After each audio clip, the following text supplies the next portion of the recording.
K N Nehru அவர்களே,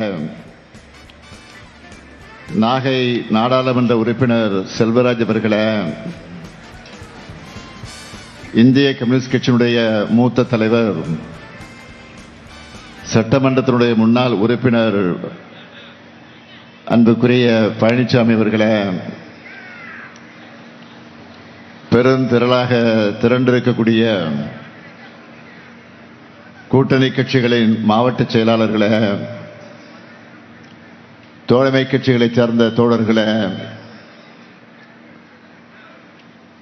பெருந்திரளாக திரண்டிருக்கக்கூடிய பெரியோர்களே, அருமை தாய்மார்களே, அன்புக்குரிய வாக்காளர் பெருமக்களே, என் உயிரோடு கலந்திருக்கக்கூடிய தலைவர் கலைஞர் அவர்களின் உயிரினும் உயிரான அன்பு உடன்பிறப்புகளே, உங்கள் அனைவருக்கும் என்னுடைய அன்பான வணக்கம். 2026 சட்டமன்ற தேர்தலின் சூப்பர் ஸ்டாராக விளங்கிக் கொண்டிருக்கக்கூடிய தேர்தல் அறிக்கையை நேற்று முன்தினம் அண்ணா அறிவாலயத்தில் கலைஞர் அரங்கத்தில் வெளியிட்டேன். நேற்று தலைவர் கலைஞர் அவர்கள் வாழ்ந்த கோபாலபுரம் இல்லத்தில் இருந்து புறப்பட்டு குளத்தூர் தொகுதியில் என்னுடைய வேட்புமனுவை தாக்கல் செஞ்சேன். இன்று தலைவர் கலைஞரை வளர்த்தெடுத்த திருவாரூர் மண்ணிலிருந்து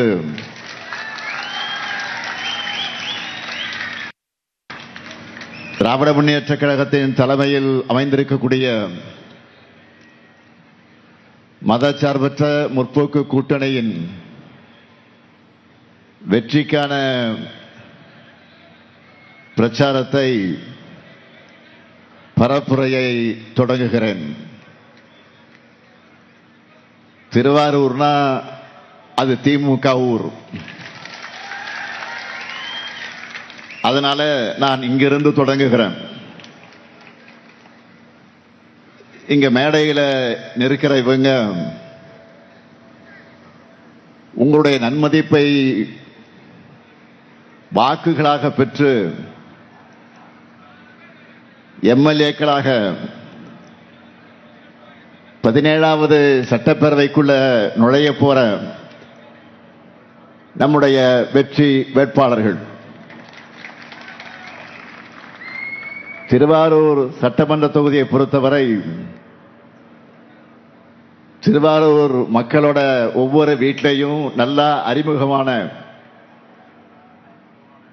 இன்னும் சொன்னா ஒவ்வொரு குடும்பத்திலையும் ஒரு உறுப்பினராக இருக்கிற மாவட்ட செயலாளர் நம்முடைய அருமை சகோதரர் பூண்டி கலைவாணன் களமிறங்குகிறார். தலைவர் கலைஞர் மறைந்த பிறகு கலைவாணன் அவர்களை தேர்ந்தெடுத்து அவருக்கு வாக்களித்து வெற்றி பெற வச்சீங்க. இந்த முறையும் நம்ம பூண்டி கலைவாணன் அவர்களுக்கு உதயசூரியன் சின்னத்தில் திருவாரூர் மக்கள் உங்களுடைய வாக்குகளை அளித்து பெரும்பாரியான வாக்கு வித்தியாசத்தில் வெற்றி பெற வைக்க வேண்டும் என்று நான் கேட்டுக்கொள்கிறேன். அடுத்து மன்னார்குடி சட்டமன்ற தொகுதியில் மண்ணையில் பிறந்து சென்னையின் கோட்டையில் இருந்து ஒட்டுமொத்த தமிழ்நாட்டின் தொழில் வளர்ச்சியை புதிய உயரத்திற்கு கொண்டு சென்றுள்ள நம்முடைய தம்பி டிஆர்பி ராஜா களமிறங்குகிறார். நம்ம டிஆர்பி ராஜா அவர்களுக்கு உதயசூரியன் சின்னத்தில் மன்னார்குடி மக்கள் உங்களுடைய வாக்குகளை அளித்து பெரும் வாக்கு வித்தியாசத்தில் வெற்றி பெற வைக்க வேண்டும் என்று நான் கேட்டுக்கொள்கிறேன். திருத்துறைப்பூண்டி தொகுதியில் நமது கொள்கை கூட்டணியின் பலமாக இருக்கக்கூடிய இந்திய கம்யூனிஸ்ட் கட்சியை சார்ந்த பொது உடைமை இயக்கத்தினுடைய போராளியான தோழர் மாரிமுத்தவர்கள் களமிறங்குகிறார். அவரை பொறுத்தவரை களத்தில் மட்டுமல்ல, கடந்த முறை சட்டமன்றத்திலேயும் சிறப்பாக செயல்பட்டவர். அப்படிப்பட்ட நம்ம தோழர் மாரிமுத்தவர்களுக்கு திருத்துறைப்பூண்டி மக்கள் கதிரருவால் சின்னத்தில் உங்களுடைய வாக்குகள் அளித்து பெருவாரியான வாக்கு வித்தியாசத்தில் வெற்றி பெற வைக்க வேண்டும் கேட்டுக்கொள்கிறேன். நன்னிலம் சட்டமன்ற தொகுதிக்கு எஸ்டிபிஐ கட்சியினுடைய வேட்பாளர் நம்முடைய அன்புக்குரிய சகோதரர் முகமது முபாரக் அவர்கள் களமிறங்குகிறார். சகோதரர் முகமது முபாரக் அவர்கள் கூட்டணி கட்சியாக இருந்தாலும்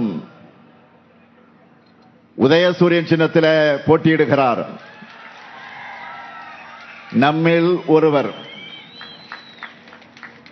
களத்தில் அவருக்காக கடுமையாக பாடுபட்டு வெற்றி பெற வைக்க வேண்டியது ஒவ்வொரு திமுகவினுடைய கடமை. நம்ம முகமது முபாரக் அவர்களுக்கு நன்னில மக்கள் உதயசூரியன் சின்னத்தில் உங்களுடைய வாக்குகளை அளித்து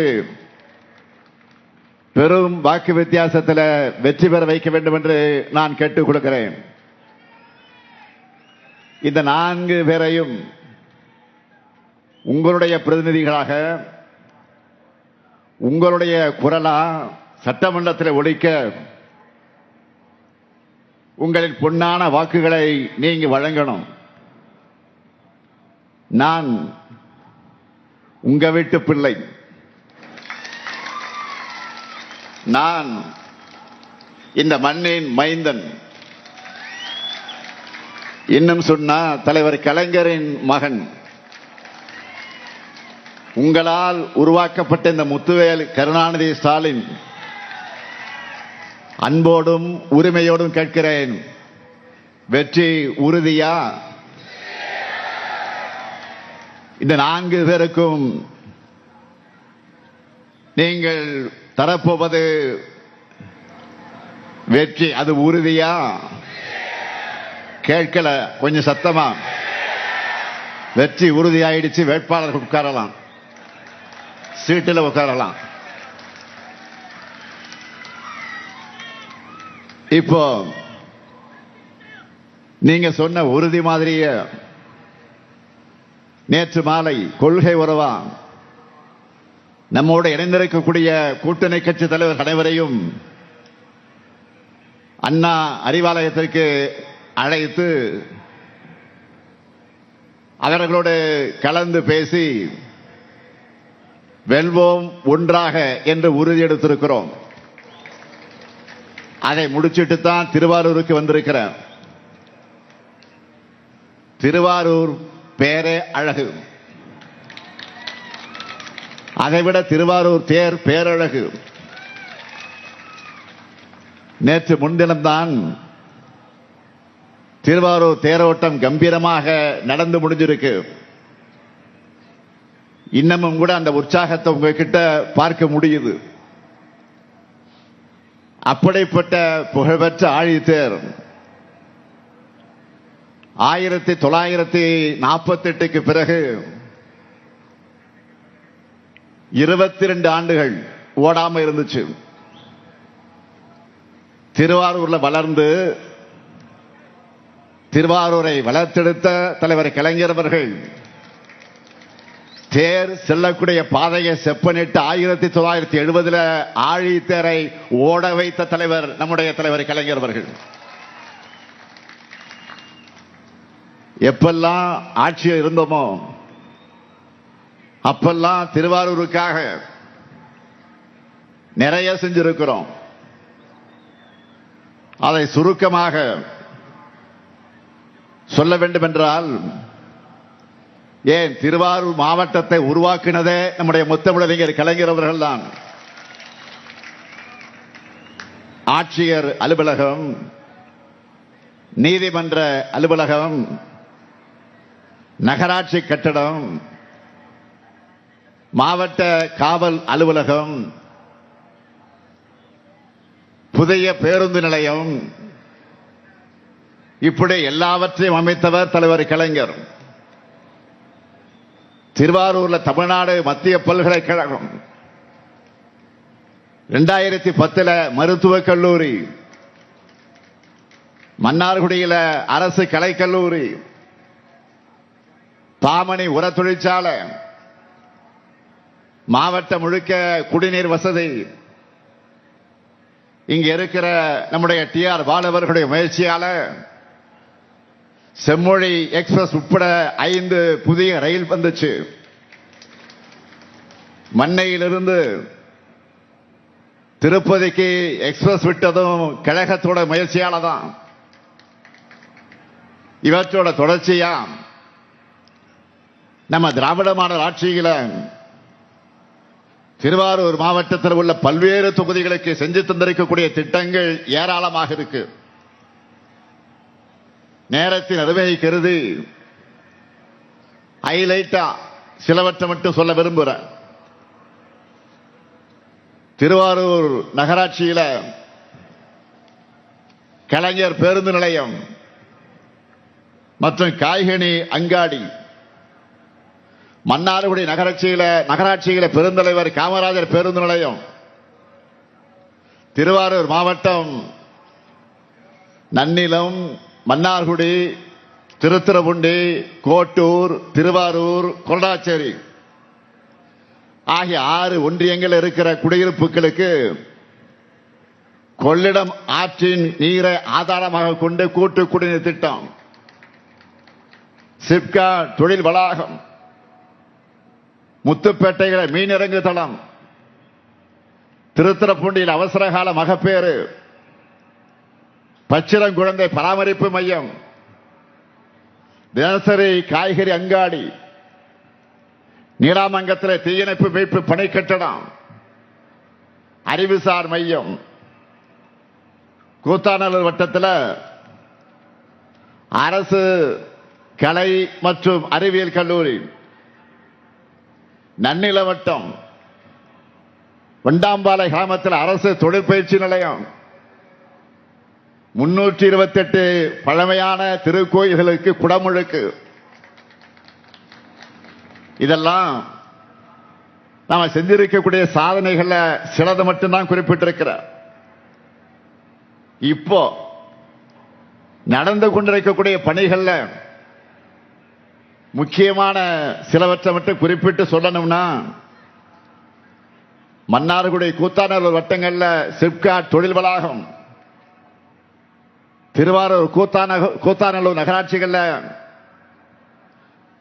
99 கோடி ரூபாய் மதிப்பீட்டில் குடிநீர் திட்டம், நெடுவாக்கோட்டை பகுதியில் ஜவுளி ஆடை தயாரிக்கக்கூடிய சிப்கா டெக்ஸ் பார்க், நன்னிலம் வட்டம் வண்டாம்பாளையில் அனைத்து வசதி கொடுக்கக்கூடிய திருவாரூர் மாவட்ட மாடல் பள்ளி கட்டடம், திருவாரூர் ஜூபிலி மார்க்கெட் பகுதியில் புதிய வணிக வளாகம், மன்னார்குடியில் புதிதாக அரசு மகளிர் கலை மற்றும் அறிவியல் கல்லூரி,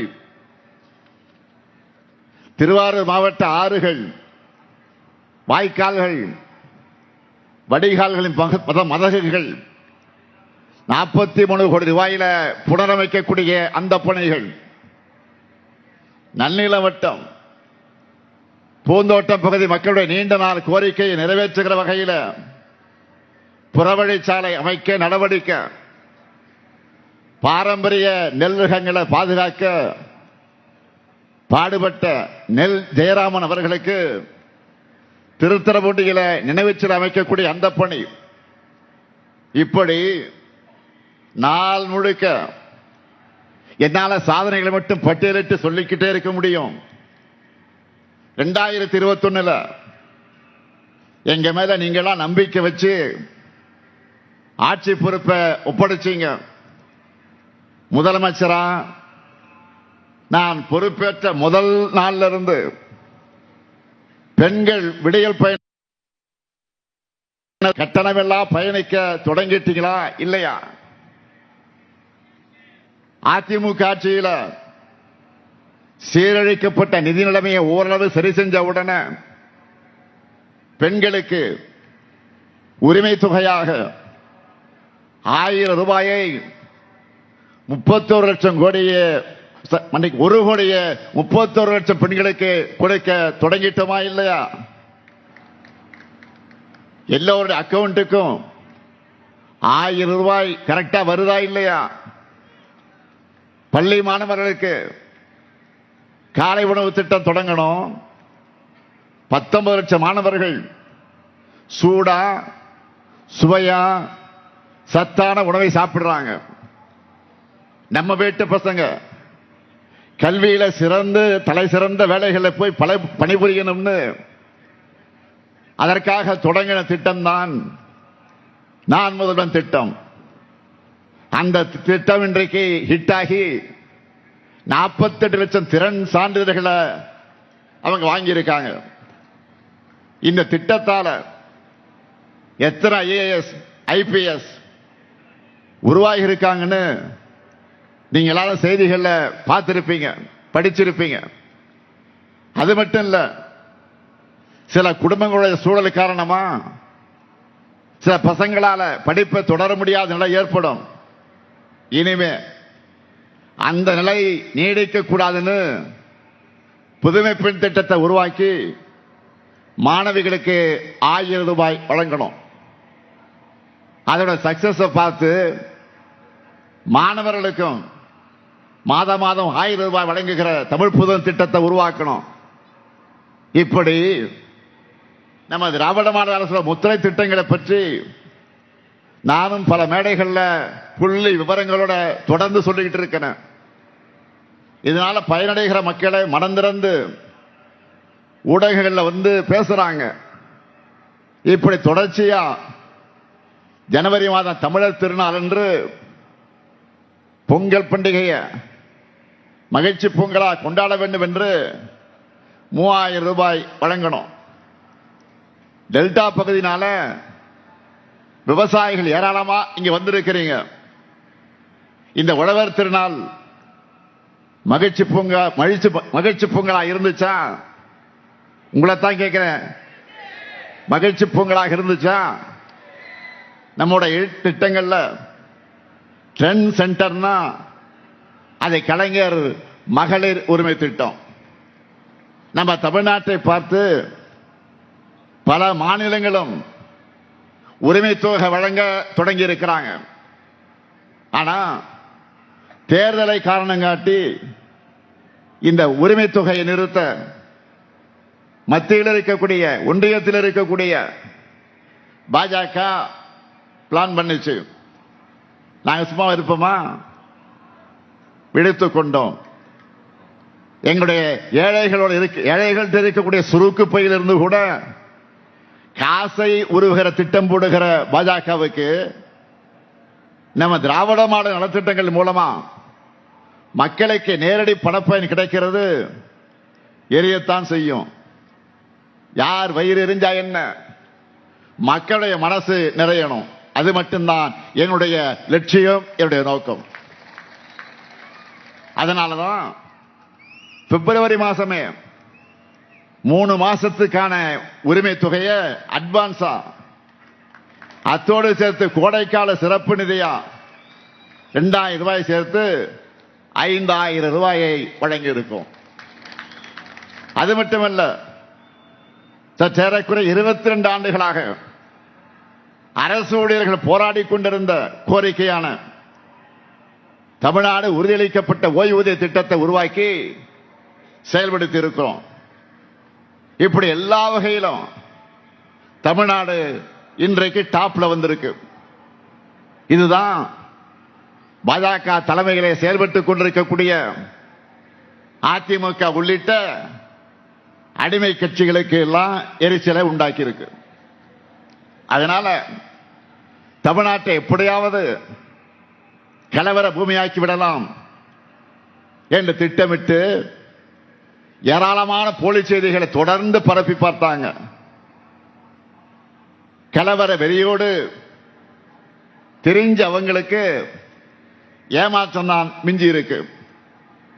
அவங்க பரப்புறது எல்லாமே அவதூறு தான் உண்மை வெளிப்பட்டு இன்றைக்கு மக்களுக்கு முன்னாடி அசிங்கப்பட்டு நிற்கிறாங்க.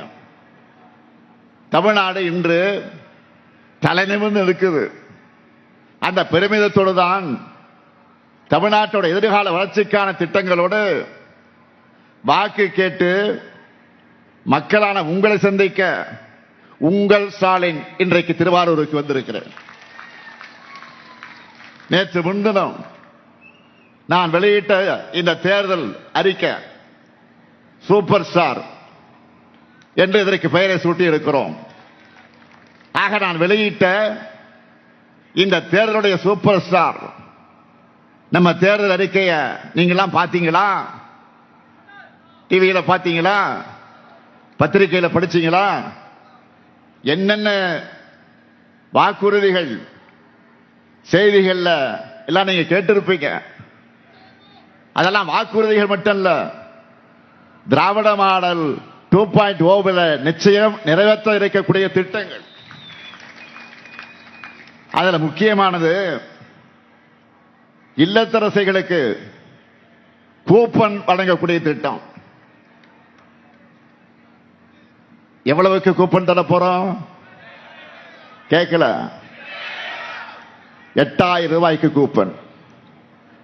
இந்த கூப்பனை வச்சு உங்க வீட்டுக்கு தேவைப்படுகிற வீட்டு உபயோக பொருளை புதுசாவும் வாங்கிக்கலாம், இல்லைன்னா பழைய பொருளை எக்ஸ்சேஞ்ச் பண்ணியும் புது பொருளை வாங்கிக்கலாம். உங்களுக்கு பிடிச்ச கடையில உங்களுக்கு பிடிச்ச பிராண்ட வாங்கிக்கலாம். அது என்னென்ன பொருட்களை சொல்லி இருக்கிறோம்? Fridge, washing machine, TV, grinder, mixie, microwave அவன், மின் அடுப்பு. இதுல உங்க வீட்டுக்கு எது தேவையோ அதை வாங்கிக்கலாம். நான் திருப்பி இன்னொரு நினைவுபடுத்துறேன். என்னென்ன பொருளை குறிப்பிடுகிறோம்? Fridge, washing machine, TV, grinder, mixie, microwave அவன், மின் அடுப்பு. இதுல உங்க வீட்டுக்கு எது தேவையோ அதை வாங்கிக்கலாம். அது மட்டும் இல்ல, இனிமேல் மாதந்தோறும் பெறக்கூடிய மகளிர் உரிமை தொகை 2000 ரூபாயாக கிடைக்க போகுது. அடுத்து காலை உணவு திட்டம். இது குழந்தைகளுடைய பசியை போக்குற திட்டம் மட்டுமல்ல, இல்லத்தரசிகளுடைய பணிச்சுமையை குறைக்கக்கூடிய திட்டம். இனிமேல் காலை உணவு திட்டத்தை 8ஆம் வகுப்பு வரைக்கும் விரிவாக்கம் செய்ய போறோம். டெல்டா மாவட்டத்தை சார்ந்த, டெல்டா மண்டலத்தை சார்ந்த உழவர் பெருமக்கள் இங்க வந்திருக்கிறீங்க. உங்களுக்காக ரொம்ப முக்கியமான ஒரு திட்டத்தை அறிவிச்சிருக்கிறோம். அது என்னன்னா, 20 லட்சத்துக்கும் அதிகமான உழவர்கள் பயன்பெறக்கூடிய வகையில் எந்தவித மீட்டரும் பொருத்தப்படாத நவீன மின்சார பம்பு செட்டுகளை வழங்க போறோம். இது மட்டுமல்ல, புதுமை பெண் திட்டத்திலையும் தமிழ் புதலன் திட்டத்திலையும் இனிமே உங்க வீட்டு பிள்ளைகள் படிக்க மாசம் 1500 ரூபாய் வழங்க போகிறோம். உயர்கல்வி படிக்க போற உங்களுக்கு பசங்களுக்கு அடுத்தடுத்த 5 வருஷத்துல 35 லட்சம் மாணவர்களுக்கு லேப்டாப் கொடுக்க போறோம். அந்த பிள்ளைகள் உயர்கல்வி முடிச்ச உடனே வேலை, நான் முதல்வன் திட்டத்தில் பயிற்சி கொடுத்து மாசம் 1500 ரூபாய் உதவித்தொகை 6 மாசத்துக்கு வழங்க போறோம். சோழ நாடு சோறுடைத்தது என்ற பெருமை கொண்ட டெல்டா மக்களான உங்களுக்கு மகிழ்ச்சியான மற்றொரு வாக்குறுதி. நெல் கொள்முதல் விலை குவிண்டால் ஒன்றுக்கு 3500 ரூபாயாக உயர்த்தி வழங்கப்படும். கரும்பு கொள்முதல் விலை டன் ஒன்றுக்கு 4500 ரூபாயாக உயர்த்தி வழங்கப்படும். பேரிடர் கால இழப்பீடுகளாக இரவை பாசன பயிர்கள் மற்றும் நெல் பயிர்களுக்கு இனிமேல் ஹெக்டேர் ஒன்றுக்கு 25,000 ரூபாயும், நீண்டகால பயிர்களுக்கு 27,000 ரூபாயும், மானாவாரி பயிர்களுக்கு 12,000 ரூபாயும் உயர்த்தி வழங்கப்படும். பால் கொள்முதல் விலை லிட்டர் ஒன்றுக்கு 5 ரூபாய் உயர்த்தி வழங்கப்படும். முதியோர் உதவித்தொகை 1200 ரூபாயிலிருந்து 2000 ரூபாயாக உயர்த்தப்படும். மாற்றுத்திறனாளிகளுக்கான உதவித்தொகை 1500 ரூபாயிலிருந்து 2500 ரூபாயாக உயர்த்தப்படும்.